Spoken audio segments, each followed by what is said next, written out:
Assalamualaikum warahmatullahi wabarakatuh.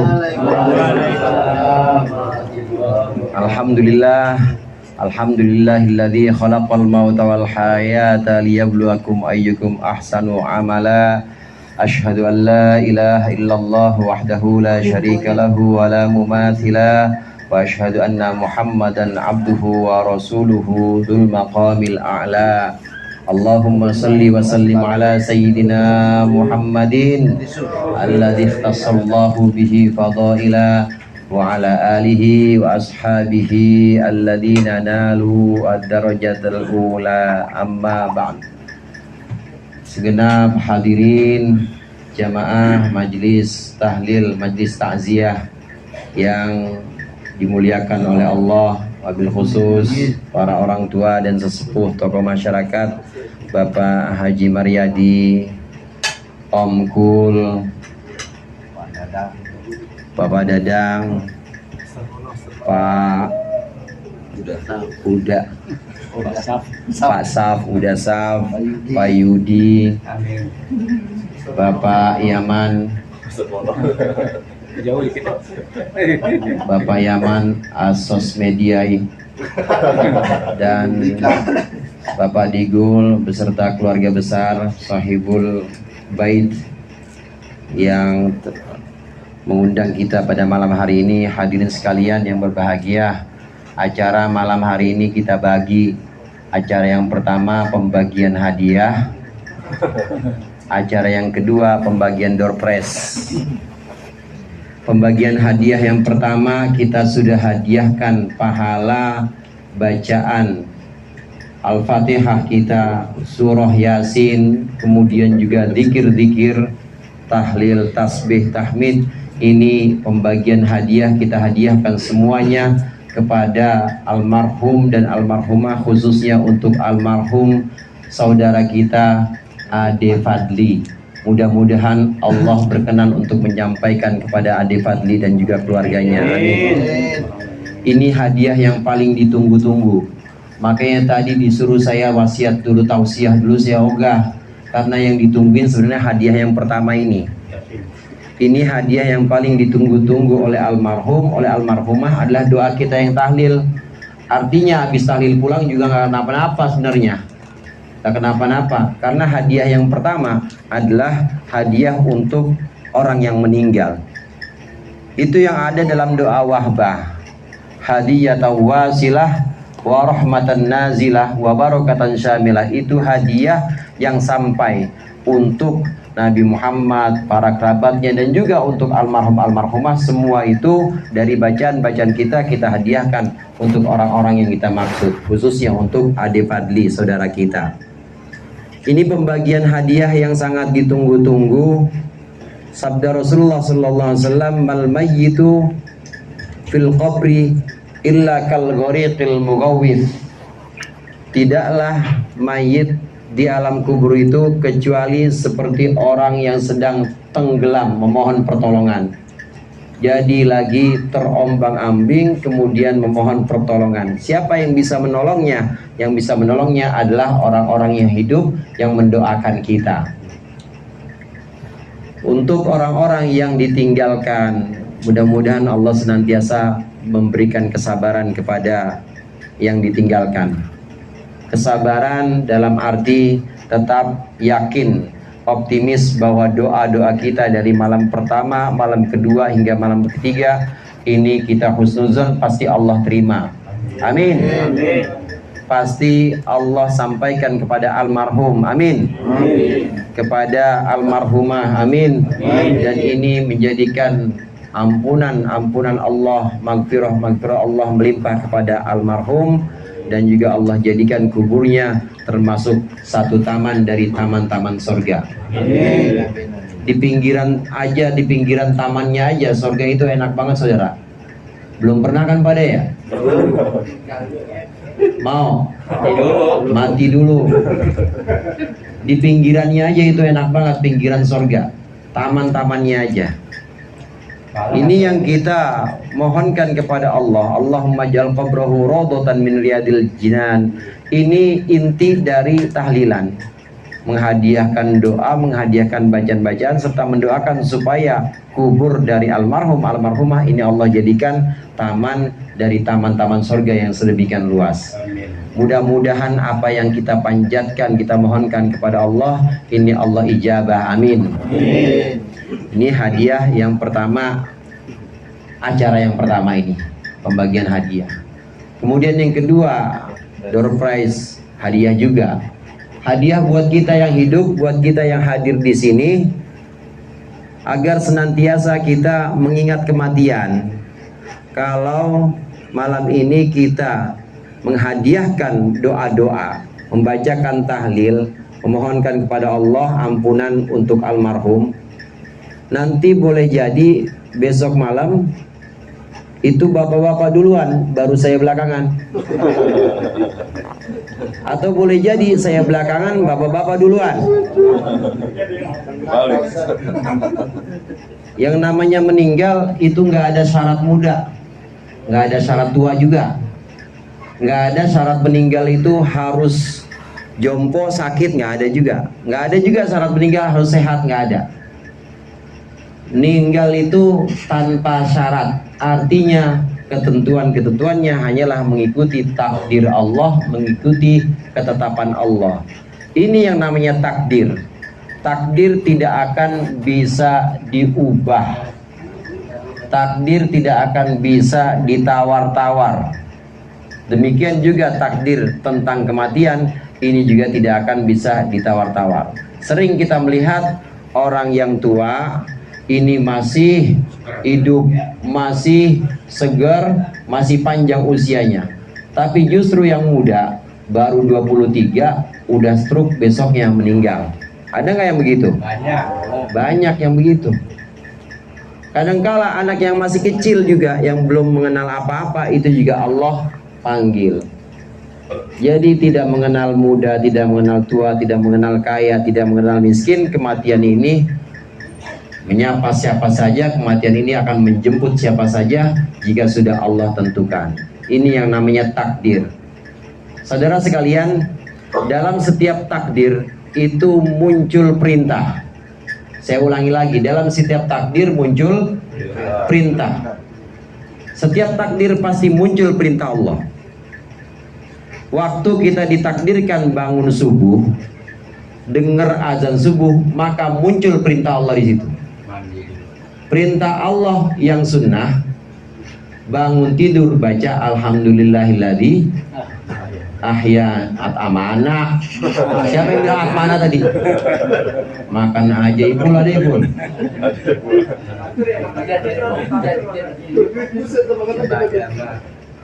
Alhamdulillahilladzi ahyana at'amana.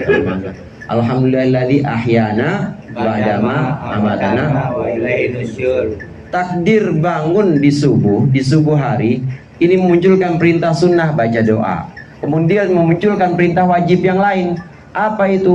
Mandi junub kalau emang malamnya habis ngoret, habis nguret,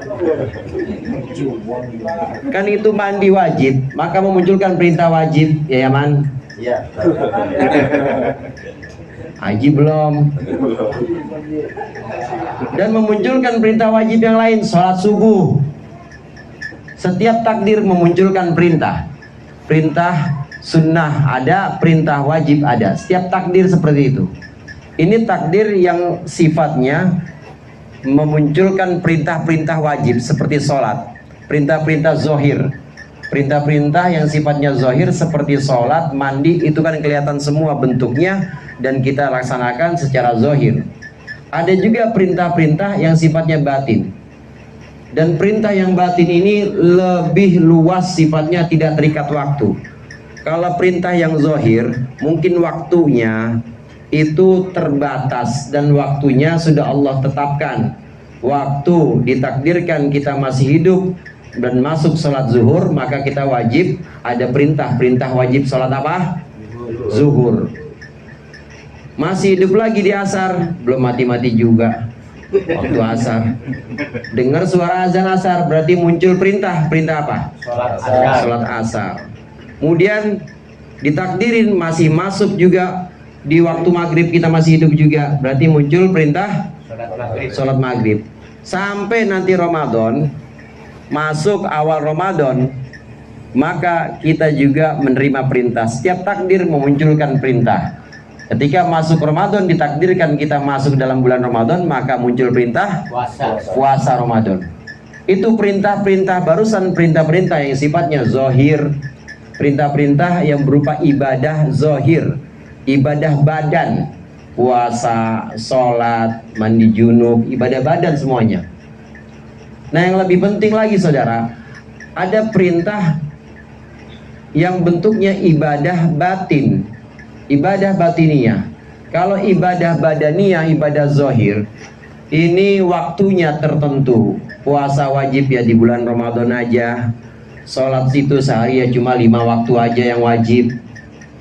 Zakat itu yang wajib setahun sekali ya zakat fitrah, kecuali kalau memang udah punya harta namanya zakat mal, sudah memenuhi syarat ya wajib juga.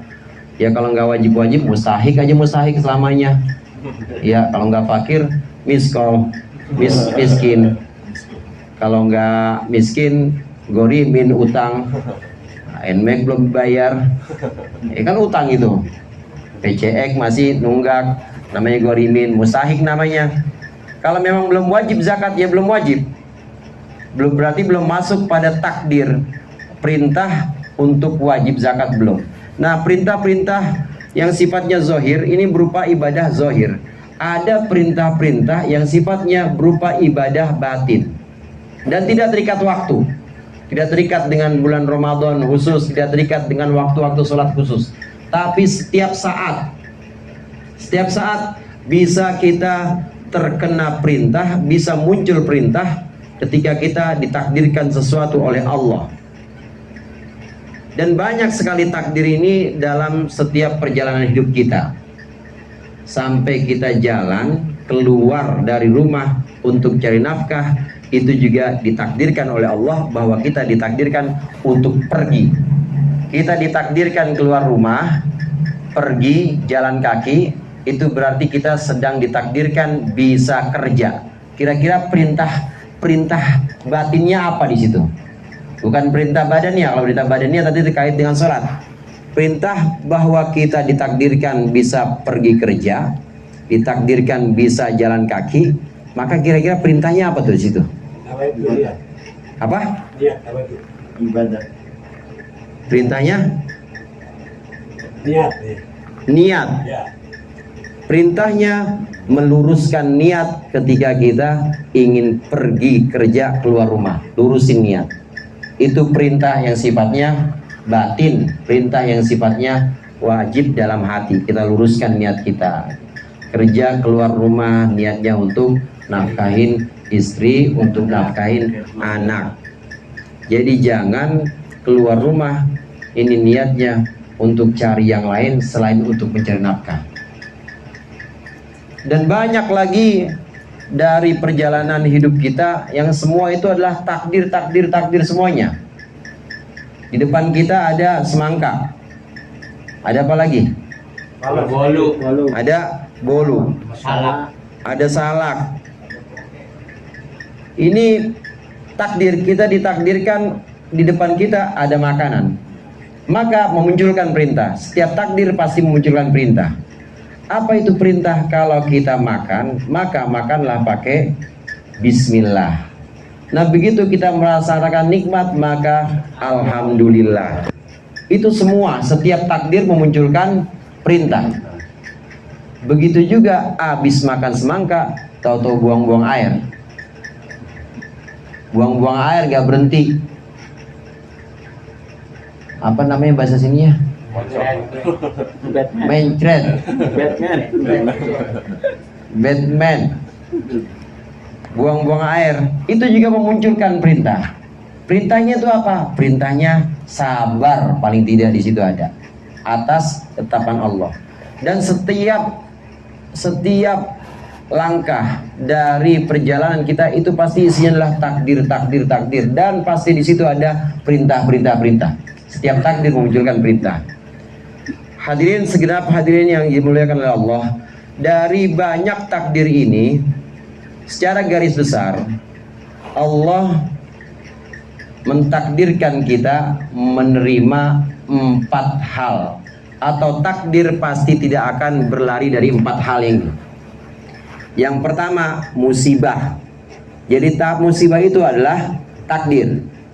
Jangan ada yang mengeluh karena musibah, jangan ada yang marah karena musibah. Karena musibah adalah takdir. Setiap takdir memunculkan perintah. Apa perintah ketika kita ditakdirkan mendapat musibah? Perintahnya adalah sabar. Perintahnya adalah sabar. Sabar ketika mendapatkan musibah seperti yang dialami oleh Sahibul Bait.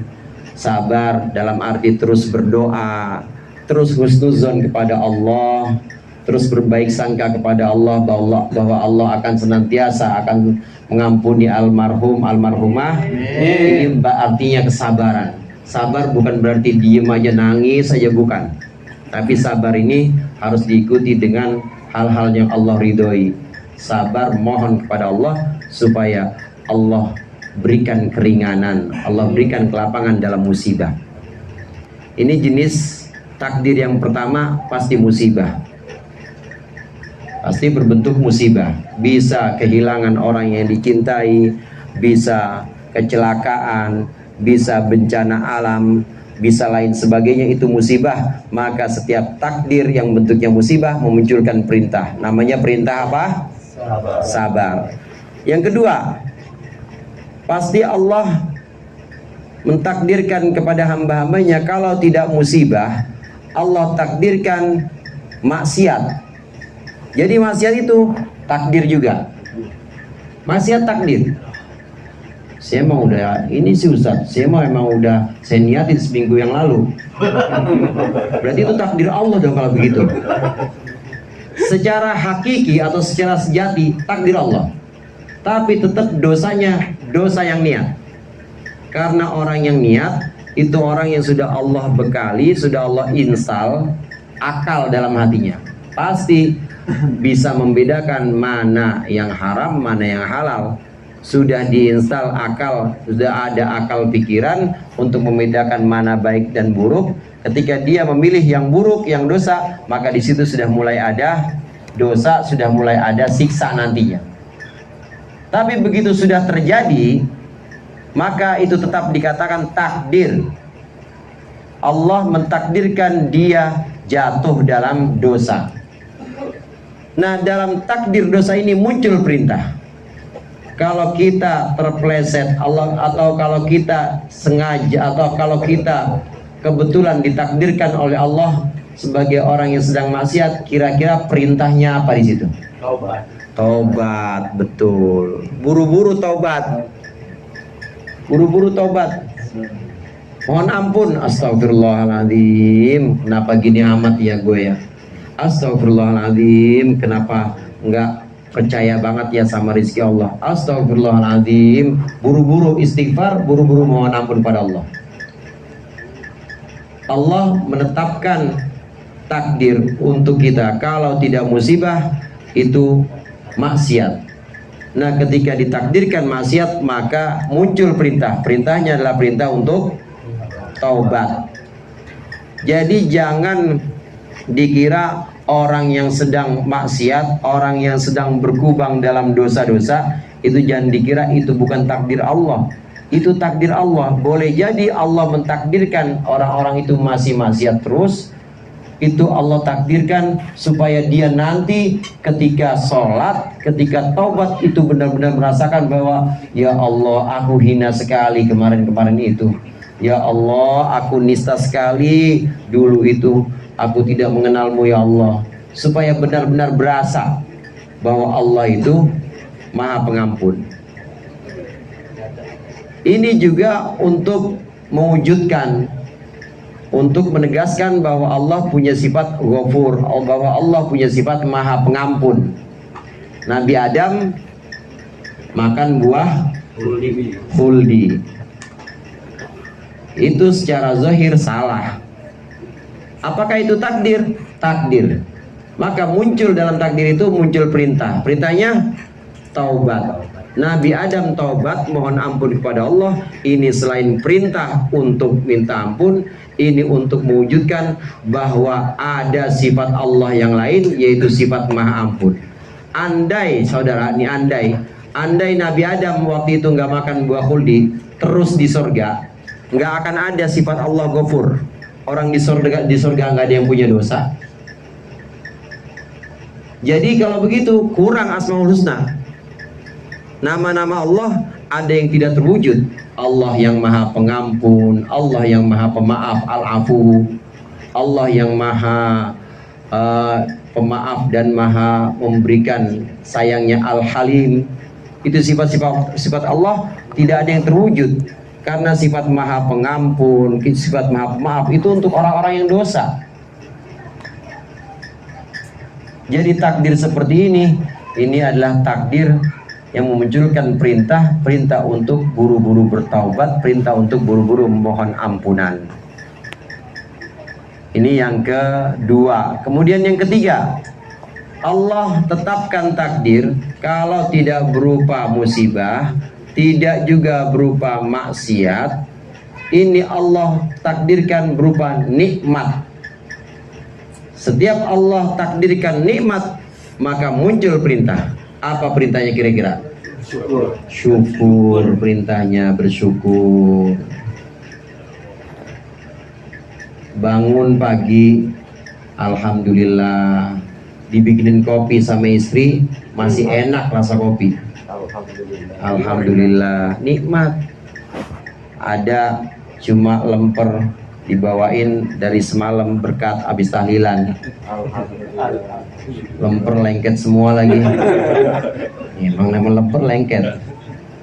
Alhamdulillah, masih enak ngunyahnya, masih sampai ke tenggorokan. Ini namanya takdir Allah kasih nikmat, maka muncul perintah, yaitu perintah bersyukur. Dari yang kecil-kecil sampai yang besar-besar, setiap takdir pasti memunculkan perintah, setiap nikmat pasti memunculkan perintah untuk syukur. Kemudian yang paling penting, yang ini kadangkala banyak yang terlewat, banyak orang-orang yang lalai. Ini ketika Allah takdirkan dalam bentuk yang empat, itu takdir untuk taat, untuk ibadah. Ditakdirkan untuk bisa tahlilan, ditakdirkan untuk bisa sholat isya jamaah, ditakdirkan untuk bisa sholat subuh jamaah, ditakdirkan untuk bisa istiqomah ngaji. Ini kan kayak orang di sini semua ya. Saya tahu orang sini mah jarang. Kalau yang samping sebelah kiri saya mah rajin-rajin semua ini. Iya, soalnya udah mendekati. Maksudnya mendekati ustadz nih, mendekati ustadz. Ya, mendekati ustadz kan ada KH. KH itu kan kiai haji. Kalau ini HK, hampir kiai. Jadi mendekati kiai udah. Ini yang sebelah kiri saya.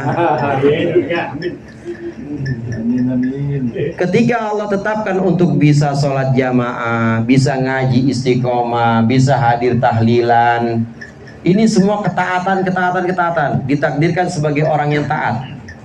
Maka ketika ditakdirkan menjadi orang taat, muncul perintah. Setiap takdir memunculkan perintah. Ketika ditakdirkan jadi orang taat, maka muncul perintah. Apa itu perintahnya kira-kira? Perintahnya apa kira-kira, Bang Nani? Melaksanakan kewajiban. Nah, itu lagi melaksanakan kewajiban. Tinggalkan. Apa perintahnya?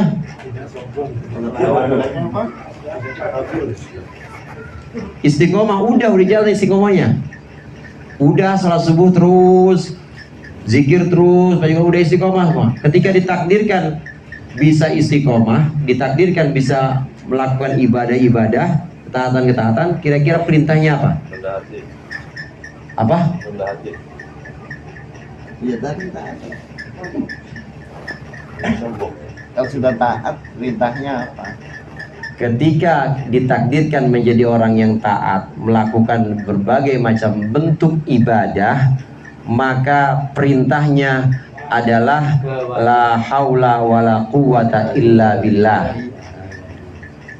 Kadang disebut sebagai syuhudul minnah, menyaksikan bahwa itu pemberian Allah, bahwa sholat kita, zikir kita, bacaan Quran kita, istiqomah kita bisa itu semua, itu bukan kebolehan kita, bukan kebisaan kita, tapi itu adalah bimbingan Allah, tapi itu adalah tuntunan dari Allah. Karena la haula wala quwata illa billah. Tidak bisa kita menjauhi maksiat, tidak bisa kita melaksanakan taat kecuali kalau Allah yang bimbing. Orang yang sudah bisa istiqomah ngaji, udah bisa istiqomah sholat, istiqomah jemaah, istiqomah zikir, ini harus melihat bahwa yang bisa bukan dia, yang mampu bukan dia. Jadi jangan yang diangkat adalah dirinya, jangan yang diangkat akunya. Ini ngajiku loh, ini ngajiku, ini Quranku, ini bacaanku, ini zikiranku, ini jamaahku, ini istiqomahku. Kukunya itu harus dihilangin, kukunya harus dihilangin. Jadi harus sering-sering potong kuku, sering potong kuku. Artinya menghilangkan klaim bahwa ini sholat gua, ini ngaji gua, ini ilmu gua, ini ceramah gua. Itu dihilangin kukunya semuanya. Ketika sudah ditakdirkan untuk bisa taat untuk bisa zikir, bisa baca Quran, bisa lain sebagainya, jangan nisbatkan itu kepada kita. Jangan bilang itu sholatku, itu puasaku, jangan. Tapi buru-buru la haula wala quwata illa billah. Ini perintah yang paling penting, karena seringkali orang yang taat, orang yang rajin dalam ibadah, ini seringkali melihat bahwa itu adalah kebisaan dia, sehingga dia berhak menuntut Allah. Padahal Allah itu tidak boleh dituntut, Allah itu Tuhan. Dan Allah itu kalau bahasa sininya semau gue, terserah Allah, nggak bisa diatur oleh ibadah hamba. Karenanya saat ditakdirkan kita untuk bisa tahlilan, untuk bisa ibadah, untuk bisa ngaji, maka buru-buru kita melihat bahwa itu adalah pemberian Allah, bukan kebisaan kita. Tanamkan dalam hati kita la haula wala quwata illa billah. Ini hadiah dari saya buat yang hadir pada malam hari ini. Mudah-mudahan yang pertama doa-doa kita sebagai hadiah untuk almarhum dan almarhumah ini Allah perkenankan untuk sampai kepada almarhum dan almarhumah di liang kubur. Dan juga hadiah yang kedua ini bermanfaat untuk hidup kita, bermanfaat untuk perjalanan kita ke depan. Lebih kurangnya saya mohon maaf. Wallahul muwaffiq ila aqwamit thoriq. Wassalamualaikum warahmatullahi wabarakatuh. Waalaikumsalam warahmatullahi wabarakatuh.